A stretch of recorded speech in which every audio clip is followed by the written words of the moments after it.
I still in love with your smile. Oh, well, thank you very much. I like yours.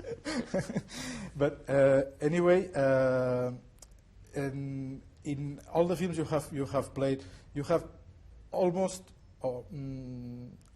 almost always been the good lady of the except one of two times. Ivy?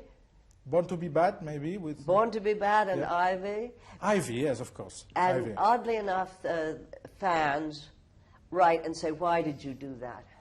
You have ruined our concept of you." And now, what do you miss the most in the movies now? Are you a moviegoer now? I try. The best picture I've seen in a long time is the Dead Poets Society, which was, I think, rather like Mr. Chips. You're not old enough to remember Mr. Chips, but it was lovely. That's almost a remake. And what I cannot bear today is the vile language, the brutality, the violence.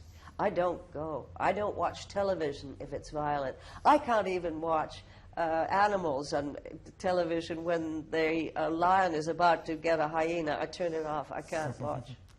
And what do you feel when people like Gary Grant or Laurence Olivier disappear? You think it disappears a part of your career or your life? My dear Jaime, one of the hard parts about still being alive is that all your friends have gone. And that's very difficult. And the people you worked with, my telephone book is shrinking every day. And it's a little lonely. I see. Where do you live now? I live by the sea in California, and I have over 200 roses and 5 dogs, and I'm very, very happy. And I don't want to make a film, and I don't want to do a play ever again. I've finished that. I would rather be remembered for that sort of thing. And the other day, there was a picture of glorious Greta Garbo, who to me was the most beautiful woman in the world. And her theory, after she was about 35, was never to be photographed again, and she wasn't.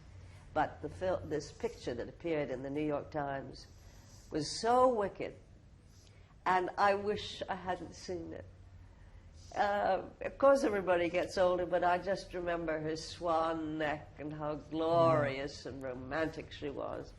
But anyway, what do you feel when you have a spotlight on you? Do you feel more alive? Quite the reverse. I want to go and hide. No? No. Anyway, you in the stage, you played Tea and Sympathy and Private Lives, I think. Many. Many I did characters. Lion in Winter in Vienna to the Yeah. best reviews I ever got in my life. You have never been in a play by Tennessee Williams? No, no. And I would have liked that. yes? Like yeah. The Blanche Dubois of Streetcar Named Desire, maybe? Jessica Tandy is probably going to get the award, but she got Streetcar after all. Yeah. And then she got Miss Daisy, and I would have liked that too.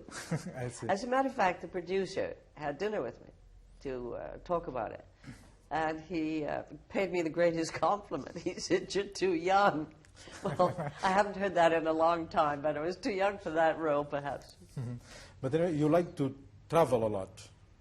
Yes, I mean, I'm so active. I've always been active in my life. I can't just sit and look at my beautiful view and smell my beautiful roses.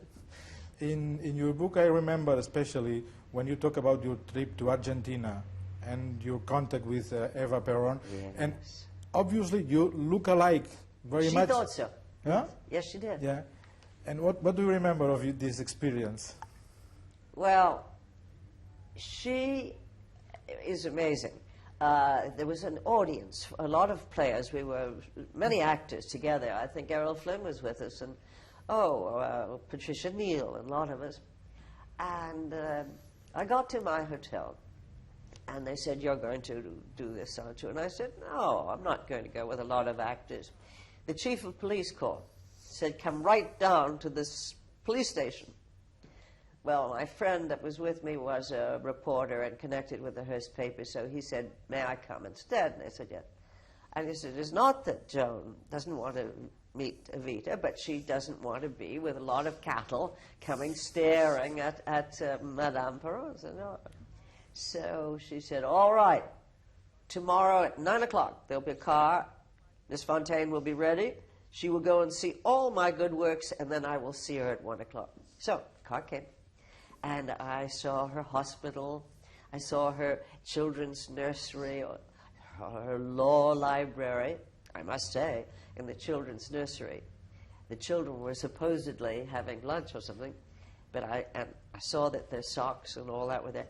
The price tags weren't taken off. They had never been washed. In the hospital, there were roses in the operating room, and there was an oxygen tank. No nurses. It had never been used, ever. So anyway, I get to wherever she is, the palace or whatever, and there's no chairs or anything. They just keep me waiting for 28 minutes.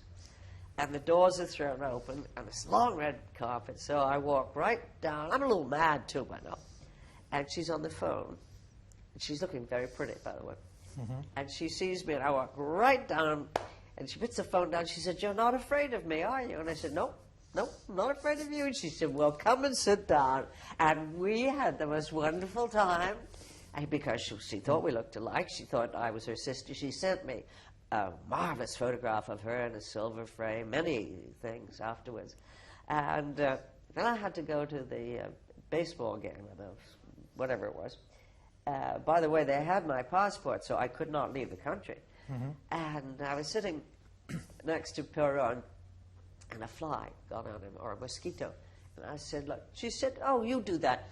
He's only the president." Funny. Anyway, if you were asked in the 50s to play Evita in a movie, would you accept at that time? Yes, I think so. Mm-hmm. Yes, why not? Now, there's some projects about filming Evita in a movie with Meryl Streep or Madonna. Do you think which one of them, if you think some of them it will be the that ideal? Wonderful girl, Lupone, did Evita, a musical, and she was superb. Mm-hmm. So it's very hard for me to think of them. They are not physically right for it. Mm. I see.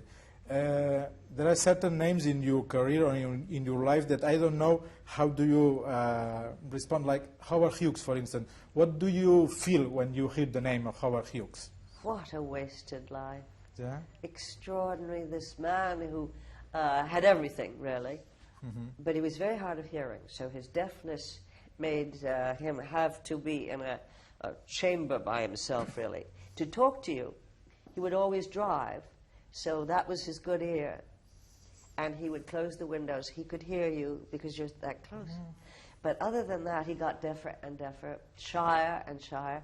And then, as you know, if you've read any of the books, and I'm sure you have about it, that he grew his hair and his fingernails, and he had a theory that all his bodily fluids had to be kept. Almost voodoo, that somebody might obey a thing. It's very, very extraordinary. And died a lonely, broken man. And there's a lot of stories, too, about Selznick and his memos, you know? Yes. And you were under contract with Selznick during several years. Yes. It was a special time, the best time of your career with Selznick, maybe? Well, you know, Ingrid Bergman had the same problem. He didn't try to get us roles. There were beautiful roles for all his contract players. He was much too busy being a big success to bother about this. He had Joseph Cotton. Of course, he married Jennifer, but he had, several people. I think maybe Anne Baxter, I'm not sure, but he didn't do anything for us. We had to find our own work. And then he would sell us out for a great price, and we were paid very little. But anyway... Excuse me, yes, could you of stop course. that 1 minute? ¿Cómo está la cinta? Cuéntame.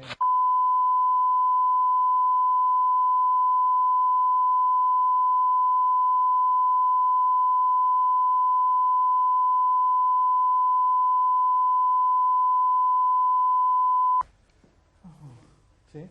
Now, we were talking about Howard Hughes and Selznick, but in your opinion, who are the bosses now of the industry? I don't know. I suppose Spielberg is the biggest of them all. But they keep changing. Maybe the Japanese will be. Now that they bought Columbia, we'll see. And what do you feel? in front of this Japanese invasion. It's quite amazing. I read in, yes. I think it's rather healthy, though. I just saw a program where some of the Japanese technicians are showing us how to make automobiles, because we have been very much under the union, and people were beginning to feel that they could do anything as long as they collected the money. Quality's been lacking. And I hope that this will be an impetus now that the Japanese are here, and they are such perfectionists. Yesterday I read again your book in order to put my ideas, and I didn't remember you were